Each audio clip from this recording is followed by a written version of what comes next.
ए या triple A की खूब सारी फुल फॉर्म्स बन सकती हैं।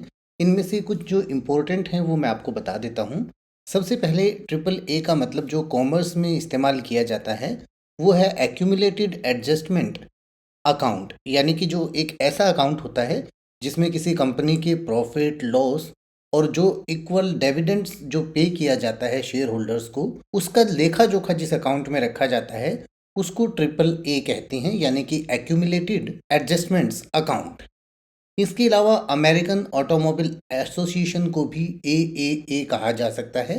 और गेमिंग से रिलेटेड भी एक ए या ट्रिपल ए काफ़ी फेमस है, इसको भी समझ लेते हैं। ये जो ट्रिपल ए है, ट्रिपल ए जो गेम्स में है उसका आप ट्रिपल ए भी कह सकते हैं, ए भी कह सकते हैं। और ये जो है वो यूएस का जो ग्रेडिंग सिस्टम है, यानी कि अमेरिका में जो ग्रेड्स मिलते हैं वो A B C इस तरीके से ग्रेड्स मिलते हैं। तो ए जो है वो सबसे ऊपर की ग्रेड होती है, यानी कि सबसे बढ़िया होती है। तो उसी से लिया गया है ये ट्रिपल ए। तीनों ए का जो अलग अलग मतलब है वो ये निकलता है। जो पहला ए है तो उसका मतलब है क्रिटिकल सक्सेस, दूसरे ए का मतलब है इनोवेटिव गेम प्ले, और तीसरे ए का मतलब होता है सिग्निफाई कमर्शियल सक्सेस। तो इस तरीके से ट्रिपल ए का इस्तेमाल गेमिंग में किया जाता है। अपनी इंग्लिश को बेहतर करने के लिए ऐसी ही हजारों वीडियोस आप चैनल के होम पेज पर जाकर देख सकते हैं, और आने वाली ऐसी ही वीडियोस की नोटिफिकेशन सबसे पहले पाने के लिए चैनल को सब्सक्राइब करें और बेल आइकन को प्रेस करें।